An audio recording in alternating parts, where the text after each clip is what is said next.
Lost in Debsconeag Lakes.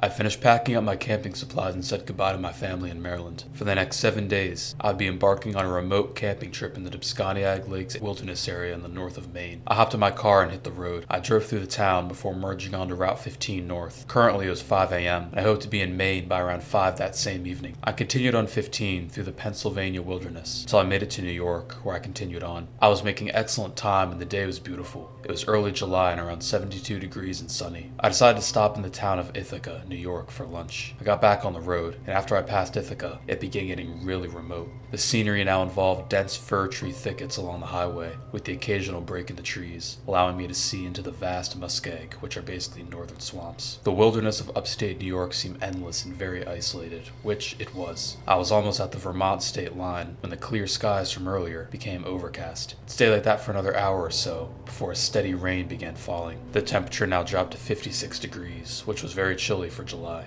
I was in Vermont now, and before I knew it, I had made it into New Hampshire. To get to Maine, I had to drive through New Hampshire's White Mountains, which caused the visibility to become near zero as a result of the rain, fog, and elevation combined. It took me around 2 hours to make it through the rest of New Hampshire before I finally made it to Maine. It was around 4 p.m. now, and I still had at least 3 more hours to go in terms of driving. I would not reach my goal of making it by 5 p.m. Driving through upstate New York took longer than planned. Luckily, it was the peak of summer, meaning it wouldn't get dark till around 9. The rain continued without any sign of stopping, unfortunately. I then came to the realization that I would have to hike and camp in this, likely in the dark. That idea sounded awful, but I decided to see what it looked like when I got there. But at the moment, I had a bad feeling about the situation ahead of me. The highway was practically empty by the time 7 p.m. had rolled around. It was still raining, and I had skipped dinner so as to try and make better time. I looked at the weather app on my phone, and apparently the rain would continue all night, but luckily tomorrow looked more promising. The area was getting remote to a whole new level now. I was in the car on the highway, and the scenery consisted of pines, spruces, and birch trees only. The rainy weather made it seem darker and very eerie outside. Not to mention I got 0 radio stations as far north either. About 1.5 hours later, and I had finally made it to the Debsconeag Lake area. I had to drive on a dirt road for another 25 minutes, which was not fun, considering that I almost got stuck at least 5 times in the mud. I found the trailhead and parked my car. The parking area was simply a small pull-off they could slide a car into. It had no maps, no outhouses, no anything. The rain only seemed to pick up, so I made the decision that I would not hike in tonight. I figured I could drive back to the main road and find a hotel to spend the night in, so I did just that. However though, as I pulled out of the parking spot and onto the dirt road, my car ran into a hidden mud hole, causing my front 2 tires to become stuck. I accelerated, but it was no use. I eventually gave up and decided to sleep in my car for the night. I assumed the rain would be gone by morning and the mud would be easier to deal with then, and so I simply conked my seat back and tried to get some sleep. It was difficult to fall asleep, obviously, due to the situation. I couldn't even see my surroundings. All I could see was the rain hitting my windshield as the night got darker, and darker. The next day, I woke up to a sunny and clear morning around 8 a.m. It then hit me that today was the day where I embarked on the adventure. I wouldn't see anything man-made for the next 7 days. First, I had to get my car out of the mud bank. Stepped outside my car and took a breath of fresh air. It was a brisk 68-degree morning, and the air smelled of rain and birchwood. I used the rubber floor pads of the car to get some traction to get out of the mud by placing them underneath of my 2 front tires. It worked. I turned my car around and parked it before throwing on my backpack and hitting the trail. The woods were extremely dense. I could not see more than 10 feet in front of myself at times. That's just how dense it was. The trees were also very thin and short. The sunlight made the leaves look almost a neon shade of green. I rounded a corner and was hit with an awful stench. I looked around and saw the source. It was a dead moose. It was lying in the bushes and looked to have died somewhat recently. It had what looked to be claw marks in its back, and its organs were strewn everywhere, even hanging on tree branches. Tree trunks were stained crimson red, and the smell of death and decay filled the air, seeming as if it was suffocating me. I then looked up and saw intestines hanging from tree branches above me. That was when I decided to flee the area. I simply continued down the trail and tried to forget about it. I almost vomited from a combination of the sight before me, as well as the stench. Could it have been wolves, or even a lynx, or mountain lion? But I couldn't reason why its organs be strewn in the trees like that if it were just some animal. I knew a human hadn't done it either, as no man could have ever climbed the trees that were that high and that were that skinny. A few miles later, I made it to a place I read online called the Ice Caves. It involved a huge boulder field, which contained many caves and crevices. Tall spruce trees grew out of the rocks, their roots crawling down the crevices. A wooden sign that looked like it had been there for decades read "Ice Caves" on it, and so that's what I followed. I traversed the boulder field for about a mile, before I finally found it. I had to rock scramble down a tunnel before I found myself standing at the ice cave entrance. It was a tight fit, but I seemed to squeeze in just fine. Let's just say these ice caves were very anticlimactic. The Reddit forum that I read about didn't contain any images, so it was all up to my imagination. But let's just say what I was met with in reality was not nearly what I imagined. Even though it wasn't what I expected though, I was still fascinated and I enjoyed it. I even ate a Cliff Bar down there for lunch. It was chilly, obviously, and the sunlight did not reach that far underground, so I actually decided to light a small campfire whilst I ate my snack. I took out some cotton balls dipped in Vaseline and lit it up. This would provide me with around 5 minutes of flame. However, as I checked my surroundings in the cave, with the help of the firelight, I noticed something disturbing.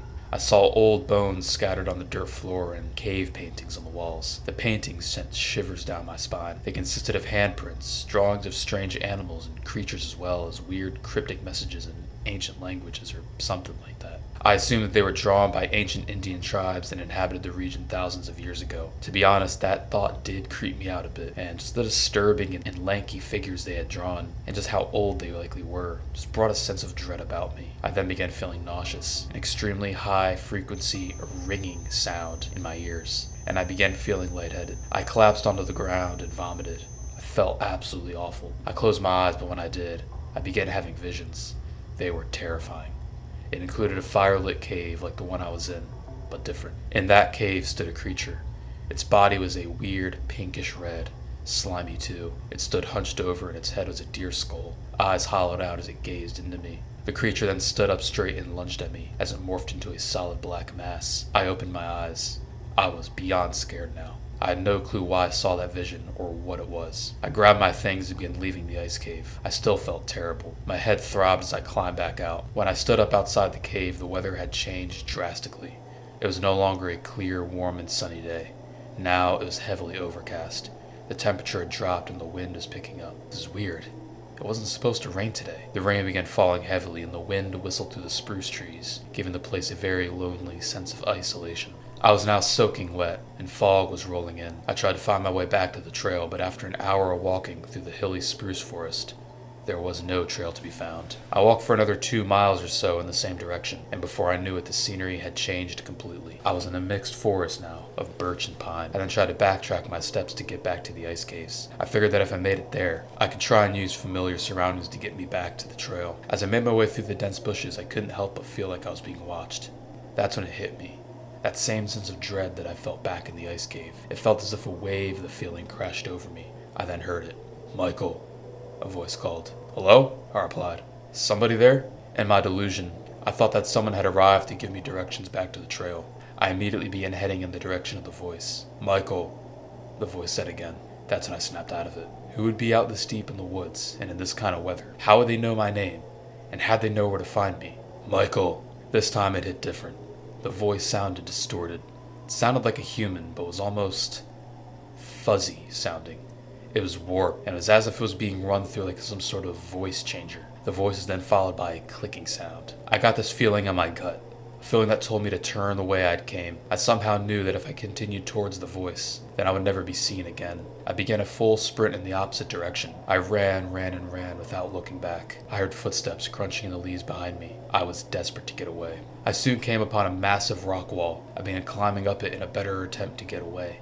However, as everything was covered in slick, wet moss due to the rain, I slipped and I fell, high up too. I was sent crashing into a 30-foot ravine beneath the rock face. It was very narrow in there, and I tore my arm open on the fall down. As a result, my arm had been sliced by a sharp rock upon impact. It didn't hurt then and there due to adrenaline, but the shock and blood loss made me vomit again. I fumbled for my medical kit and was able to apply antiseptic and bandages, even though they were all soaking wet. The crevice I was in was deep and very narrow. There was not a lot of room to move at all. I drank some water and ate a chocolate bar to try and regain some energy. I heard footsteps from outside the ravine. I could not see them though. I got that sense of dread again, but somewhat faded as the sound of the footsteps disappeared. I checked the time on my watch and was shocked to see that it was 7 p.m. I decided to pull myself together and carefully exit the ravine. As I walked through the forest, the rain clouds cleared up to reveal a clear but darkening sky. Since dusk was setting in, I decided to find a place to camp. I would try my best to remain calm despite my seemingly hopeless situation, and try to find my way back to the trail tomorrow so I could get to my car and find medical help. I figured my arm would need stitches sooner than later. I decided to set up camp in a relatively flat section of the forest. I sat in a dense spruce grove and a creek ran perpendicular to where I set up. As I set up, though, I began to regret not bringing a tent. Instead, I brought a flimsy 10 by 12 tarp as my shelter to sleep in. After all that I'd been through that day, a small tarp such as that was not what I was looking forward to. That meant I'd be able to see my outside surroundings as I slept. The night was darkening fast, and so I gave my best attempt at a campfire.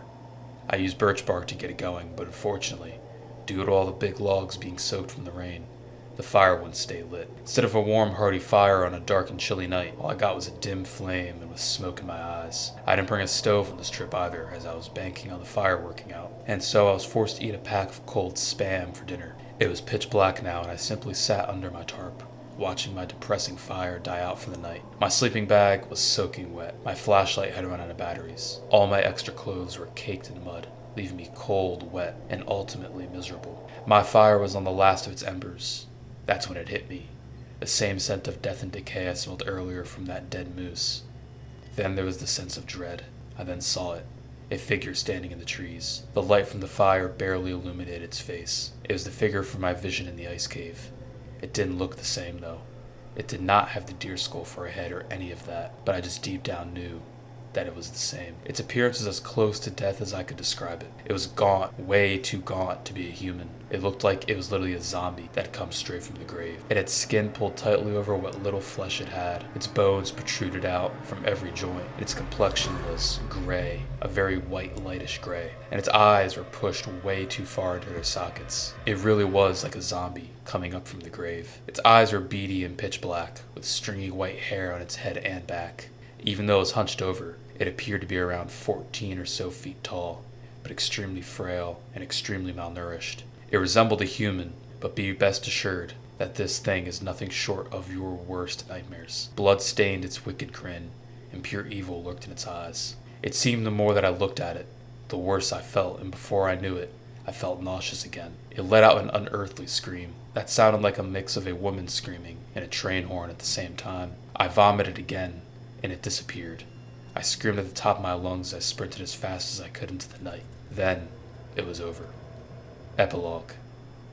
Not much is known of what happened to Michael after that. He likely stripped naked and ran off into the dead of night, never to return. He was a normal man who worked a typical 9 to 5, and simply using that week in July to get back to nature. We still don't know what went wrong. All we know is that Michael is likely never to return. He's either dead or still roaming the earth, crazed and destined to suffer, and now dwells in his new environment of the Debsconeag Lakes wilderness.